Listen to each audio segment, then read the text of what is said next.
And now, without further ado, I'm happy to announce that we're going to proceed with our very first panel discussion, Greening ASEAN, Decarbonizing Industrial Parks for Sustainable Economic Growth. Now, this panel discussion is envisioned to foster important relationships and collaboration amongst officials from ASEAN member states, including LIPSI and industry players, to drive sustainable infrastructure development towards decarbonization in the region. If you would like to post any questions to all of our audience here, you may use the Q&A function in the event app. It is my pleasure now to invite the following panelists on stage. Hope you're all ready for it. Let's give them a very, very warm welcome.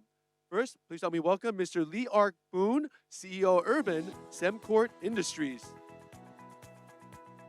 Once again, let's invite Ms. Cynthia Hendrayani, Executive Vice President, Danareksa. And now please help me welcome Dr. Priyantha Wijayatunga, Senior Director, Energy, ADB.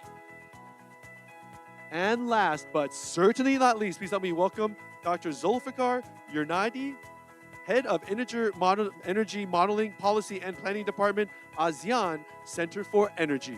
Welcome.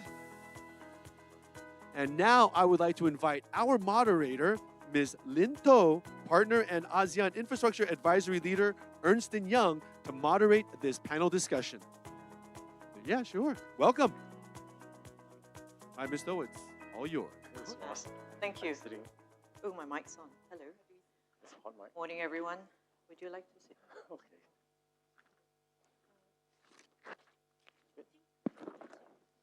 Oh, okay. It's okay. Morning, everyone.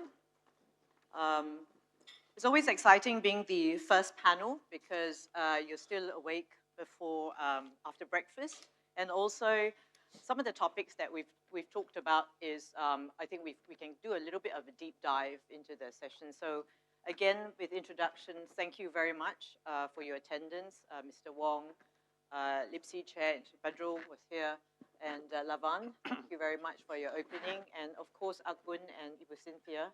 Thanks very much for your sharing your successes. I think it's very inspirational. We've got maybe about 30 minutes, 45 minutes to talk about some of the issues that were raised. When I do listen to all this, I feel somewhat I'm very inspired to hear the success stories, but I always feel that it's slightly dystopian because when you look at the macro stats, GHG continues to grow. Number one, we know some of the global dynamics have perhaps ostensibly slowed down some of the ambitions. However, when we dig a little bit deeper, there's a lot of cause for cheer because we're hearing the stories at the ground up level. We know that sustainability and driving sustainability in a sort of scale and utility manner is critical. So I think we've got a great panel here. We've got a combination of the park operators and owners through Sembcorp and Danareksa. We've got in the spotlight Dr. Priyantha from ADB and Dr. Zul as well, two doctors, so we expect this to be highly intellectual conversation from the Energy Center for ASEAN. The debate here, I think the discussion here really is to talk about the issues, challenge it a little bit, look at the success stories, but look at some of the difficulties and issues in terms of driving the outcomes that we want to see. How do we scale it up? How do we do it a little bit quicker? We know the issues. We know industrial parks are multifaceted to be successful in terms, it's not a one solution energy efficiency discussion. It needs the collaboration. I think we talked about that between different stakeholders, private sector and public. We need it to be affordable because let's face it, industrial parks are businesses. We need to respond to how the market is evolving as well. And the final thing is probably technology. The movement and progress of technology has made some of these solutions a little bit more affordable, which means how do we therefore fund it? We talk about de-risking. We talk about you doing it at scale. So I think that's the context setting for some of our panel here. Just to warn you, we have rehearsed some of these answers. So let's see how it goes. So maybe I'll start with our park operators, Ark Boon and Ibu Cynthia. Maybe if you want to share, Ark Boon, I mean, you've now sort of leading Sembcorp's thrust into industrial parks, very active in Vietnam. What have you, I guess, as an organization, taken on board to drive some of the decarbonization sort of initiatives? And where do you see it successful? You talk about Lego. I think that's one very big success story. Therefore, doing it at scale, developing a solar park, I mean, what more can be done? Do you see this as replicable? Do you see it as, you know, what sort of timing do you see? Is it funding that you're short of, or is it just more collaboration from the government? Thank you, Lynn. I think I had the opportunity to share a bit about what we look at it and what's our approach in terms of the execution. So maybe instead of like answering your question, I'd just like to pick up on the point that Mr. Wong earlier shared. One of the challenges that we face as a park developer, as well as for our tenants, is often that of policy uncertainty from governments. And to our colleagues from the government, I think I can speak with some credibility because I spend more time in the Singapore public service than in the Singapore private sector. So I've been on both sides of the line. But what I mean is that many policies are designed with very good intentions. But unfortunately, the implementation goes haywire, and there is often a missing feedback loop that goes. And I'll give an example of what is one of the challenges we face in Vietnam. Vietnam definitely encourages the use of more renewable energy. It encourages people to have rooftop solutions, solar farms in coming months or years. But when it comes to actual implementation, there are many details. For instance, if I am a factory operator, if I want to have rooftop solar on my roof, I have to invest on it out from my balance sheet.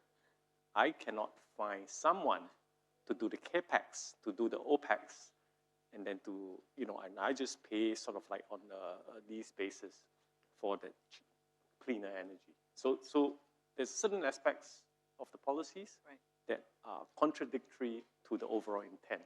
And so the intention is never manifested, is never executed. So what I would encourage is our friends from the public sector, pay more attention to having feedback loops. When you have a good policy, you just need to really monitor whether it's implemented successfully, and then have avenues for the private sector to provide feedback and to tell you what is not right, what is not going wrong, and to have that constant cycle of improving on public policy. Yeah. Thank you. And perhaps Danareksa is a unique entity in that sense. You are private and public in response to, I guess, Ark Boon's comments in terms of there is the policy and then there is the implementation of the policy in terms of converting into implementable projects and operations. How has Indonesia done that when you played the balance between public and private? Thank you, Lynn. Definitely, policy is very important aspect of deploying a sustainable solution. I think Mr. Wong Hing today just mentioned it right on the spot, but you can have planning, design, operation top-notch, but it has to be aligned with the policy at the same time. When it comes to utility decarbonization, Indonesia implements what we call district areas where industrial estate may apply to have their own utility operations. That allows us to manage our own utility, balancing out with PLN, or even generate your own electricity. Of course, when it comes to implementations of solar panel and so forth, we need to understand that there are also grid issues that we need to take into considerations. And I think at the end of the day, also the ability of the tenants to absorb. I'm talking about specifically in the Indonesian context, in the sense that through combinations of cleaner fuel compared to PLN subsidy, often there is a gap, and that gap creates competition between the tenants themselves, because they also need to be able to compete, to be competitive against other products from other areas as well. So this becomes a little bit of a barrier. I wouldn't call it a little bit, but this policy gap is also creating a barrier for industrial estate to become cleaner. So I think that's a great point that you've raised. The reality is the policy will is there. The point of the ecosystem, the realities of cost, I guess, in terms of bridging that gap, because the likes you raised of PLN clearly generates electricity at a certain price and cost. Putting a burden on that is not sustainable, notwithstanding the willingness, and therefore providing that feedback loop of some sort of funding alleviation for the likes of a PLN might be one way to start, I guess, scaling up some of the investments, because you can't put it all on potentially one state-owned enterprise to do that, which then leads me on to, I guess, Dr. Priyantha, as the banker on the panel, and you are in a unique position because clearly ADB encourages the right policy directionally, but is also able to take it the next step to try and catalyze some of this funding. I mean, what are your thoughts on this? Because this is not a new issue, let's be clear. We're not going to talk about it the first time. This is a perennial issue. I've been doing this for 30 years and it's still an issue today. You know, we are progressing ahead of our solutions. So how does funding play a role in this? And I guess play a role more aggressively now we've understood some of the nubs of the issues. Thank you very much, Lynn. First of all, let me thank the organizers of this event for inviting Asian Development Bank to be here, representing and giving our thoughts. You know, when it comes to barriers, as you know, my previous speakers quite rightly said, the policy barrier is the most important barrier which you need to address. And in addition to that, of course, as just mentioned, things like grid access, data gaps, and even coordination among institutions within you know, the country. These are critical barriers which you need to address. And when it comes to you know, as said, when it comes to policy barriers, policy consistency is very. Just now, actually, just before the panel discussion, we had a quick chat with Lee, and he himself was saying, you know, policy consistency is very important. If you don't have the consistent policies, then you get into trouble because there is no way that the industries and the investors can respond with a long-term vision. So that needs to be addressed, and particularly in an environment where there are a lot of geopolitical uncertainties. We are experiencing that within energy, within ADB itself. You know, we are in the process of reviewing our energy policy, and my shop, we are facing our own issues because of geopolitical realities which you need to look at. Now, obviously, the investors would like such consistent policies because that gives confidence to the investors and also some kind of clarity and stability. Now, from Asian Development Bank viewpoint, we actually work very closely with the governments. And one of our major interventions in almost all countries is to make sure that the right kind of policies are in place, and also connected to that, things like regulatory institutions and other institutions involved would basically strengthen and have been able to you know, address the requirements in the industry we are looking at. Now, for that, we use things like you know, policy-based lending, for instance. We lend to the governments based on you know, the governments taking action to set up certain policies and maintaining those policies as they move forward. So policy-based lending has been a very important tool which we have been using. And also we have another lending modality on sovereign side. It's called results-based lending. We look at results, and based on that we disburse money. Now, these are two important modes of lending we use to get the governments to you know, bring the right kind of policies.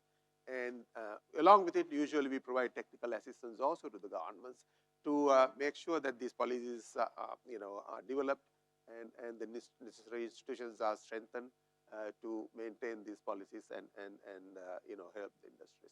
So these are some of the interventions we have from our side. Thank you. And do you see one of the discussions here, and we heard from the LIBC chair and Mr. Wong, is that creating that, firstly, the ecosystem and driving some of the lending through good policies, then do you see also that greater regional integration and collaboration will also push the agenda forward, moving collectively as a bloc? How does ADB play, I guess, a role in that as well? So, for example, there's been a lot of great progress and announcements now. There's a collective funding for the power grid.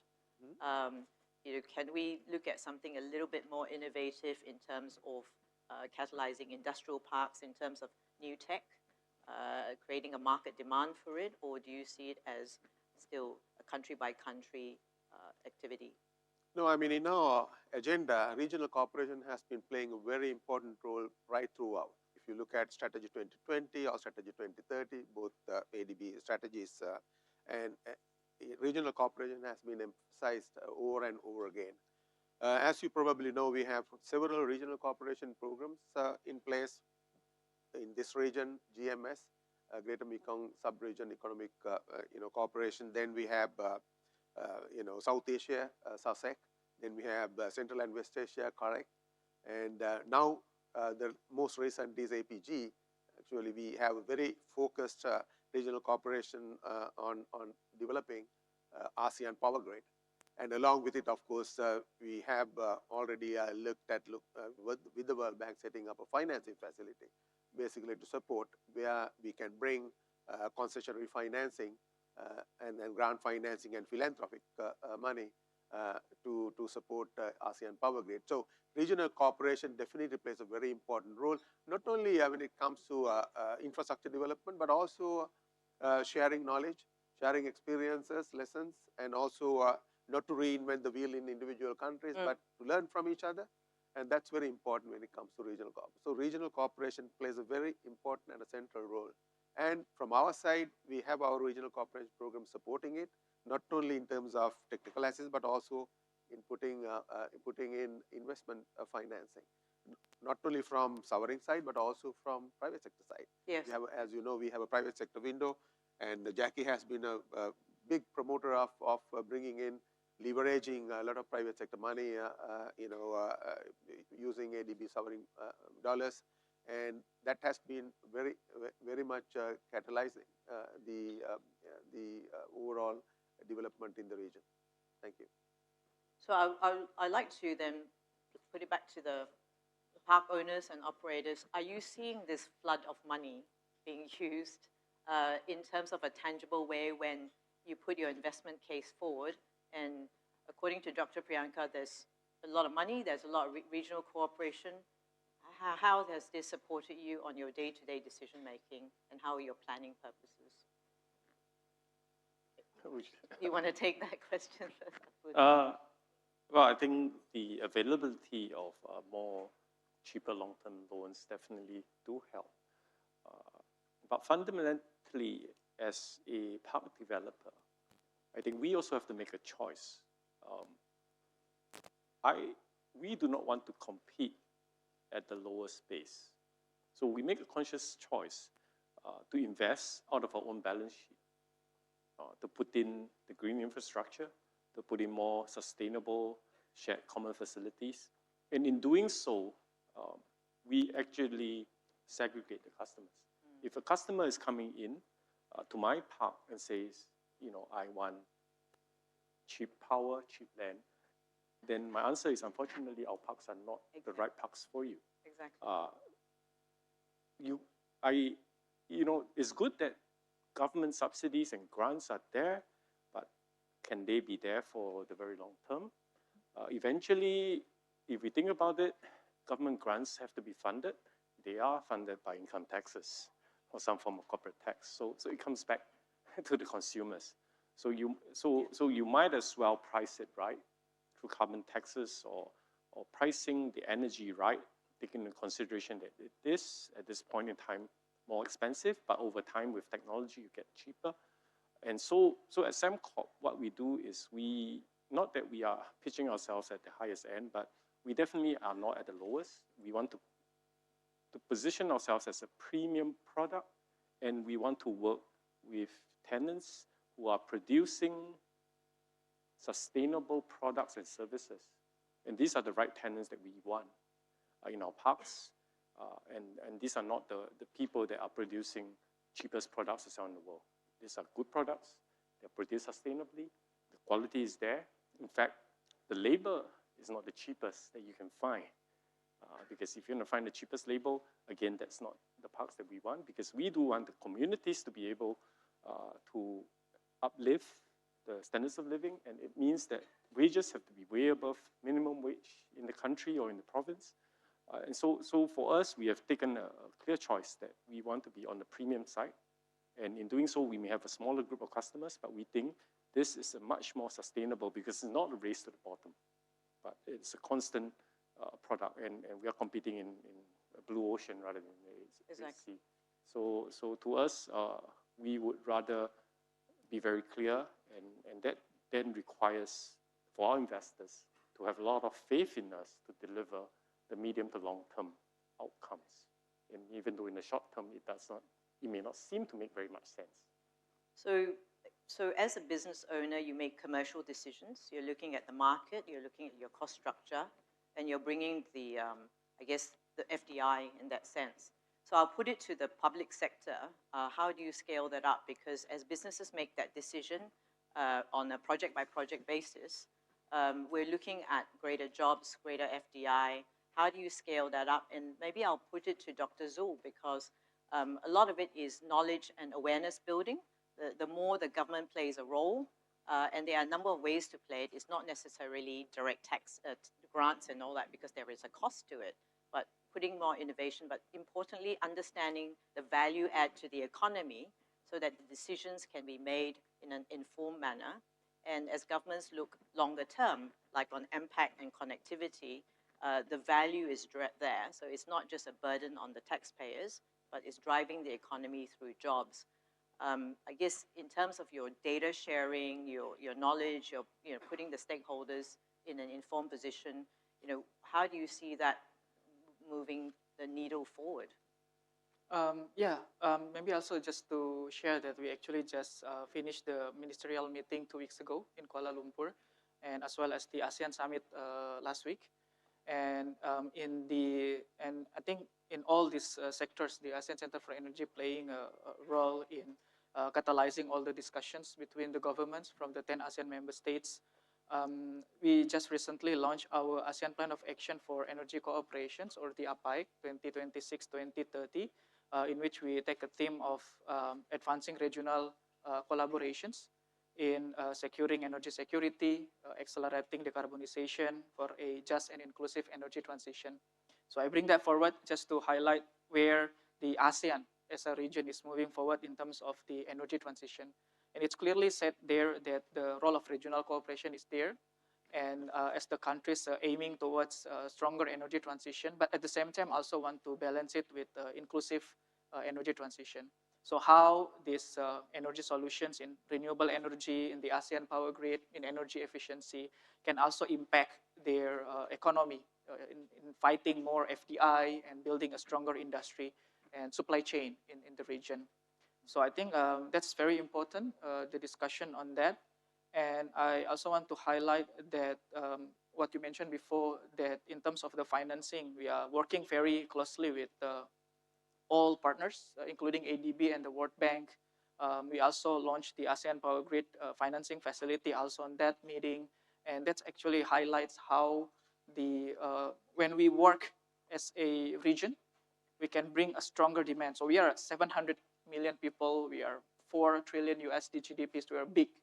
And when we are working together, not as an individual country, we can bring more to the table. And that's what attracts ADB, World Bank, and supporting the ASEAN Power Grid Financing Facility.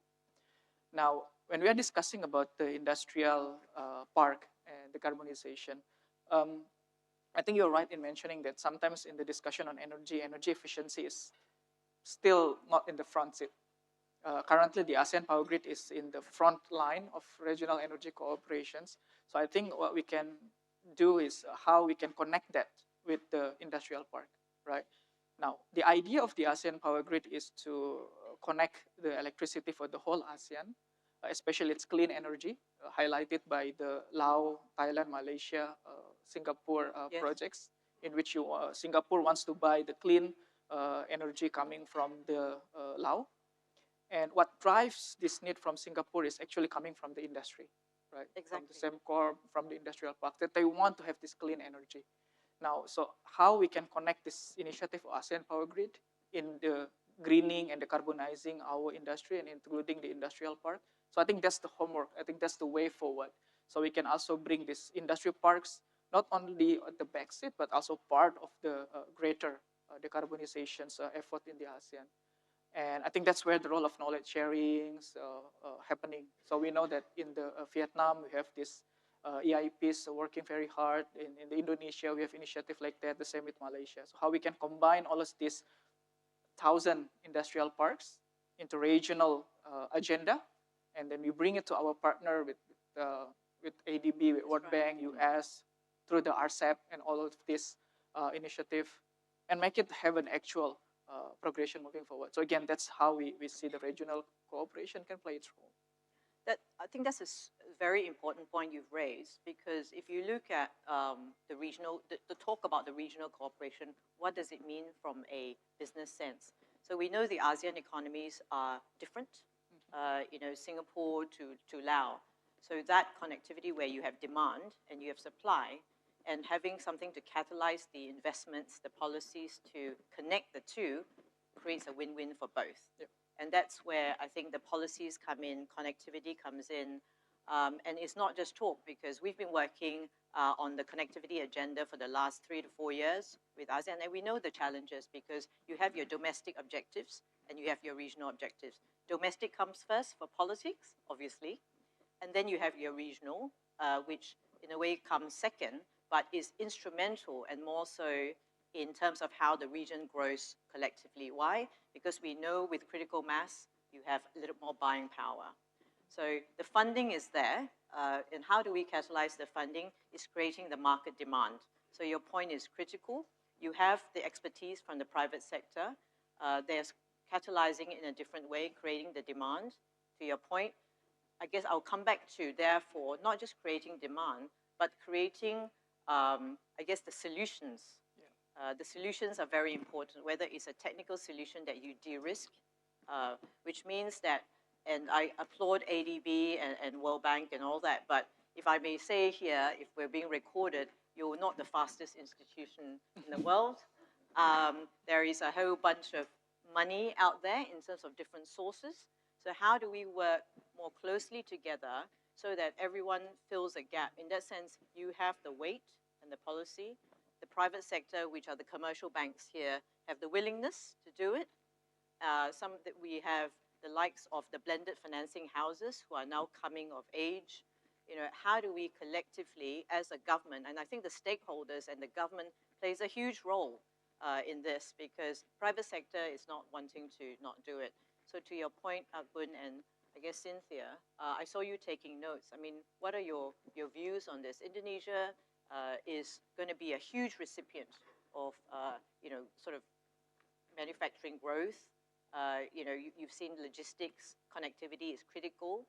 How do you do that in the same scale for greening and decarbonization? Thank you, Lynn. I guess our position is unique in the sense that we are transforming 7 industrial You are estates, revolutionizing it. and yes. some of them are very old industrial estates, very chaotic, and the others are much better. And the last one that I mentioned has more ample opportunity to change, to improve, and to do a lot more. So there are various degrees of what we can do in terms of decarbonization. I think I agree with my colleagues here, Lee, that curation of tenants are very, very important, and that's key. To have tenants with the same mindset, that will be really great. However, as we don't have that much freedom to do that, because our roles is not, decarbonization is of course our aim, but we also have the roles of making sure that the rest of the industry also catered for. I mean, Indonesia generally in the past was trying hard, the Indonesian government trying hard to move all the industry that are not in industrial estate to move into industrial estate. So of course, these are gradual process to attract them to industrial estate. But I think one of the key areas that I feel that is not clearly recognized is that tenants who sit in an industrial estate that are sustainable should have a much clear recognition that they do so, that there has to be an advantage to do so. I had an experience prior to joining Danareksa. I worked for a private industrial estates operator as well, and they clearly spent a lot of efforts towards running entirely on, I wouldn't call it green energy, but at least cleaner energy, much cleaner energy than grid energy. And however, because of this estate running entirely on gas, but with the gas price continue to increase, the tenants are losing competitiveness. And this, in particular, because tenants outside this industrial estate are all running with PLN grid. So this policy gap creates, without any financial recognition to them, it's difficult for them to continue to be on the same spot because their products needs to be competing elsewhere. So Yes. I believe that the recognition in terms of clarity, in terms of something that they can feel in their balance sheet, that when they sit in the right industrial estate, they have that benefit that they can gain, perhaps through probably funding, direct funding with the lenders who are interested to catalyze this aspect. So that's also an important point. And to Dr. Zhu and Dr. Priyantha is, I guess, finding an energy substitute that allows you to compete more competitively. Because if you don't have a substitute, you will continue to use, as we know, a lot of industries use fossil fuels, right? So the new parks are a little bit, in a way, easier because you can master plan and you can fund it. But the reality is all your tenants and those manufacturers are going to make very big business decisions. And if they don't have either the ability to access through shared facilities, perhaps funded through government and all that, or substitute fuel, in a sense, or someone to assist them to retrofit, CNI onto your buildings. I think this is where I guess my colleagues at the far end of this panel are really playing a critical role in educating, in sourcing the funding in a timely way, looking at shared facilities if we can, and driving some of the knowledge, right, that will feed into the manufacturers' sort of issues as well. I guess, maybe, do you want to comment on that? Because retrofitting, if I can maybe pick that up on a topic for brownfield industrial park, I think is a little bit more challenging than a greenfield, where you have the vision of decarbonization right at the master planning stage. Yeah, I mean, I will look at one aspect. That's where providing these park tenants the ability to choose different sources of energy. That's very important. That's where things like ASEAN Power Grid comes in. For instance, if you have choice of suppliers, and that's how the power grid works. And if you have all these interconnected systems, you can choose your suppliers within the country, outside the country. You pay your wheeling charges, use of system charges, and you try to get the cheapest power from anywhere else. If the policy within the country does not allow you to get the cheapest power, so that's where the infrastructure investments and also the regulatory systems within the region, consistency matters a lot. And so that's where institutions like ADB can come in, like World Bank can come in to encourage this and putting funding and bring in necessary funding, concessionary funding to the extent possible, because these things are not as cheap. Yes. And also, one thing people always forget is when it comes to this things like ASEAN Power Grid, they always think of only a cross-border interconnection infrastructure. But what is most important, probably we may have to spend much more money in developing in-country infrastructure in these countries, because otherwise you cannot evacuate power from one country to another. In fact, we have been spending a lot of money to strengthen the transmission grids within countries, whether it's Indonesia, whether it's Thailand, whether it's whatever, Cambodia, or whatever country you are looking at. We have been spending a lot of money on developing transmission networks. And in fact, half of lending in the ADB energy sector goes into network financing. We roughly lend about $4 to $5 billion a year. Out of that, half of it goes into transmission distribution network development. That's very important. So giving industrial park owners or the tenants the choice for different energy sources is something what we really need to look at. And she quite rightly said, if PLN gives power just outside the park cheaper, as against inside when you generate with gas, that's the only choice they have, then that's a problem when it comes to competitiveness. This is true not only within the region, but also, across regions. That's very important. Agreed. So I think where we're coming to is offering the option through access is one. Offering different fuel sources in that sense is important as well, and catalyzing, as we all recall 20, 30 years ago when we talked about solar panels and it was too expensive. So no one wanted to blink first, right? But someone, I guess, took the lead and started to produce it. The cost came down and suddenly it's much more open. So this is where I guess ADB, the likes of ADB plays a very critical role because the demand is there. We know that, for example, Vietnam is going to be doubling the number of industrial parks, I think, over a fairly short period.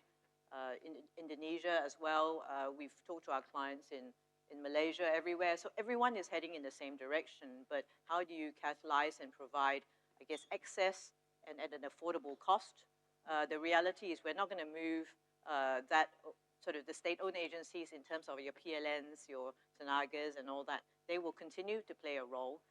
Because industrial parks can only do what you can afford in that sense. So I guess knowledge building, regional cooperation must continue. I guess it's how do we, I want to challenge all of you. I know we're running out of time. I think we've been pinged. Is if you had, I guess, an elevator pitch or 5 minutes to talk to, I have His Excellency Badro here to talk to on behalf of the, I guess, the ASEAN governments.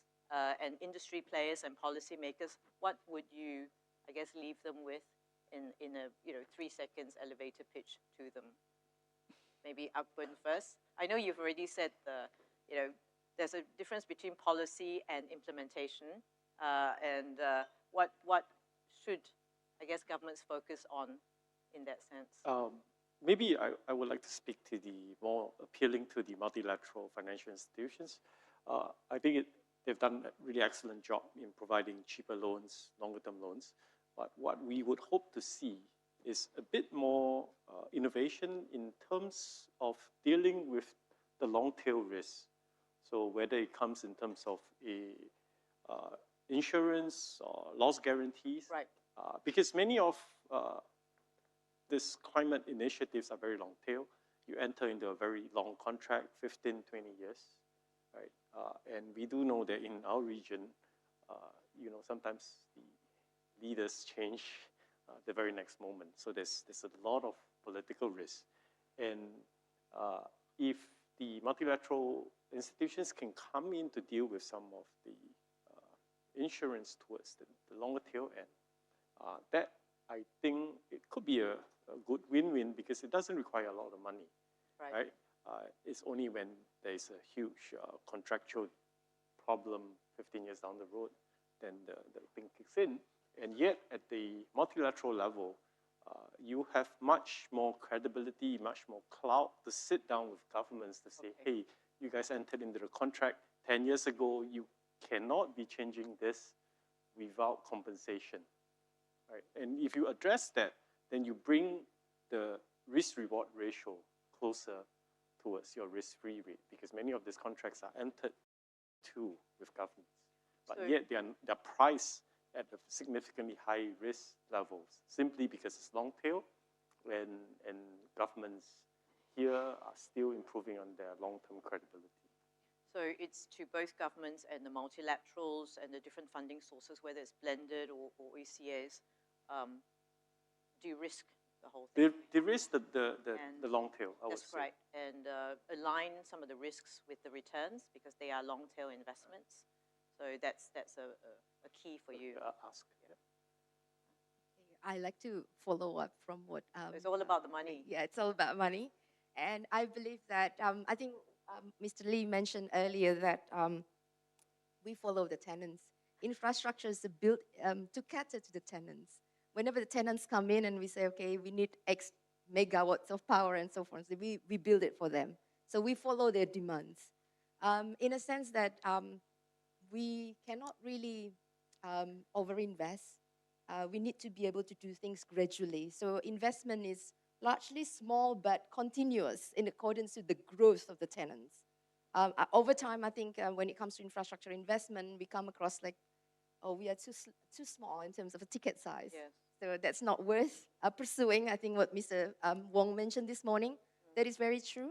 But at the same time, I also noticed that industries today, when they select where they want to sit, the first thing they're asking for is what is the price of utility? Exactly. Because this is their long-term cost, and utility probably to some of them takes 40% of the cost. So utilities are extremely important. So of course, at the first time when they choose it, they need to find somewhere where they know that the cost is not going to be too high. But we, as an industrial estate operator, if we are also a utility provider, we have the ability to mix the sources and eventually increases the price over time, not at the beginning of the stage when they start choosing the place, because otherwise, first of all, we cannot compete with other estate operators. At the same time, also for them at the beginning of the stage, they are still taking a lot of operational risks.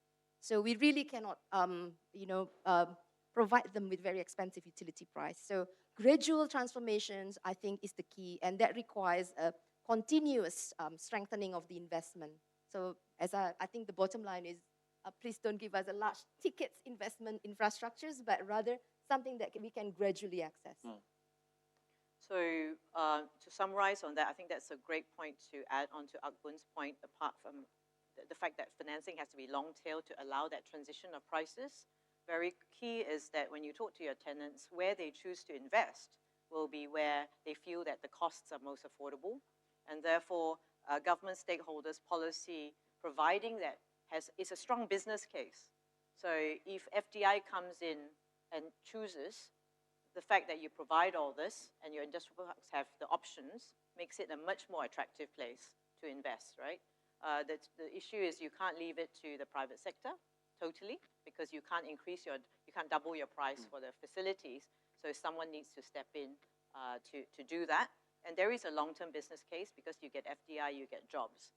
And then therefore we look to the multilaterals, to the blended financing houses and all that to how do you fit into that, but also acknowledging that you also have your requirements as well, right? In terms of your returns, how these, I guess, results-based lending and outcomes-based lending can be implemented. Importantly is how do you crowd in private sector funding? Because there's only so much the multilats can do. You can catalyze, but how do you crowd it in after you've de-risked it and I guess refinance it as well? Yeah, thank you very much. I really go with what my previous speaker said. It's very important now. ASEAN is establishing itself as a hub, for global value chains, and in fact, the efficiency of industrial parks and the low costs in industrial parks for the services will definitely attract investors. And also particularly at a time when global value chains are looking at diversifying value chains because of geopolitical reasons, as you know very well. This is very important. You should seize this opportunity. Yes. So as a multilateral development bank, we are there to help, particularly as you quite rightly said, through results-based and policy-based lending. We can bring the governments on board to get the right kind of policies and the institutional mechanisms in place, and also develop capacity in such institutions to bring the right kind of policies and strengthen such support. So when it comes to blended financing, we are placed in a unique position. We have the private sector window, we have the sovereign window. We work together as one ADB to make sure that every dollar of sovereign financing can leverage much more from the private sector side, and not just our private sector, but also private sector from the market. The other commercial financing institutions can come on board. We have very good examples doing that in various investments. And hopefully we will be able to use this, sovereign financing to catalyze financing from the private sector. That's what we are trying to do as much as possible. Dr. Zul, Yeah. would you like to? So I think from the discussion that we had so far, it's quite clear that what we need to move is incentivizing the market, the industry, to move the right way. And I think there are a lot of discussions on the role of policy, and I think from regional perspective, regional cooperations in driving that movement by, to some extent, leveling the playing field. I think there was a case, for example, mentioned before that, okay, we want to purchase clean energy, but it has a premium, right? It makes it more expensive to some extent. But then when we are competing with the others that does not pay the premium, then it might affect the industry effectiveness itself. So leveling the playing field is very important, and that's where the role of the government can provide a proper policy on that. For example, in ASEAN, we are moving in energy efficiency field. We are working quite a lot on the minimum energy performance standard. So your lighting, your cooling need to meet a certain energy efficiency standard, which can level the playing field for everyone. We are also discussing on the pricing of energy, so can leveling the playing field for everyone. Singapore has the carbon tax. Indonesia is also exploring the emission trading system. So by internalizing this externality, again, we can leveling the playing field. So all the industry can have the same level of pricing, same level of costing, same level of incentive for them to choose. Again, we can have a lot of options of clean energy, but we need to gear them towards this clean energy. And that's where I think the government can play a role in having some sort of standard, for example, for energy, but also at the same time providing a proper incentive and let's say advantage for those who choose for clean energy. And this is where in the region we are currently discussing quite a lot on the renewable energy certificate. This is also driving lessons from the flagship project of the APG, the LTMS, the Laos, Thailand, Malaysia, Singapore, in which we learned that the Singapore as the end buyer actually require this certificate to justify the premium that they need to pay when they are getting electricity from LTMS compared if they are generating from Singapore, which has a lot of gas, which is quite cheap. So how we can build all of this ecosystem, all this environment, so that the industry can feel that, okay, energy transition is something that they need to go, and then they will do it by themselves. I think that's what Priyantha mentioned, that how we can design this proper financing, proper technical analysis, proper blended finance, so that in the end, the private sectors, the industries themselves can say confidently, okay, I want to go to the energy transition. And then that's where the industrial park can cater to these needs, and then with that demand, they can flourish in this green energy transition. So again, leveling the playing field is important. And again, I want to highlight the importance of regionality in that, and sharing the cases and the knowledge sharing, things that work in Vietnam, things that doesn't work in Vietnam actually can be shared with the others. One last case is probably like on the Vietnam's example on pushing the feed-in tariff for the solar. And then we learned that actually the grid is not ready for that level of 20 gigawatts per year, right? And that's where in ASEAN, then we shift towards strengthening our infrastructure, our grid, through ASEAN Power Grid and also Smart Grid and the financing along with it. So having a knowledge sharing platform through ASEAN, I think is very important so that we can learn to each other. And again, in the end, showing that we can work towards the policy. So combinations of policy, financing, and technology innovations, catalyzing by the ASEAN as a regional cooperation and dialogue platform is, I think, the way to go. And I think from the center, I think we are more than happy to collaborate with everyone in making sure that this can work together. Thank you. That was actually a great finish because you tied it all in together. I think where you call it leveling up means having a standardized framework. I mean, we've all faced that infrastructure can't work on a fragmented or ad hoc basis. But importantly is there is no lack of will, but the understanding of not going down the path of errors and mistakes, because there's been lessons learned, is critical. And ASEAN Energy Center plays a very important part in that knowledge sharing, which then catalyzes, if you're looking at leveling up the funding and the way to de-risk it, and then offering the options as well. and then crowding in funding, private sector funding in a true manner, in a sort of a regional manner is also critical important, because country by country you can only frankly do so much, and money and investments are fungible. We'll leave it at that. So I'd like to wrap up. I know we've gone a little bit over time. Hopefully it's an interesting debate. Unfortunately, there's no answers yet, but it is a little bit of a collective will and a collective sharing on some of the challenges. And there are answers out there, but it means that we do have to work together to scale up sort of how industrial parks decarbonize. And I think together as a group, private and public, we'll do that together. So I'd like to thank my panel again for their very open and frank sharings as well.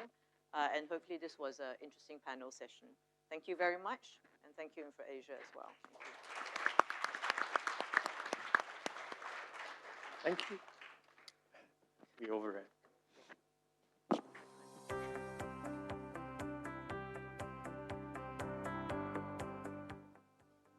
All right, thank you for that very wonderful discussion. Could you have you all gather in the middle here for a group photo?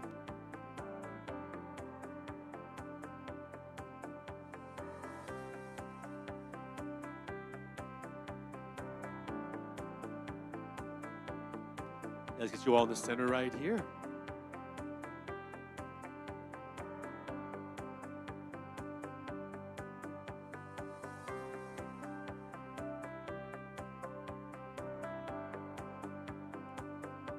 Great, thank you very much to our moderator and all of our panelists here for this very insightful discussion right here.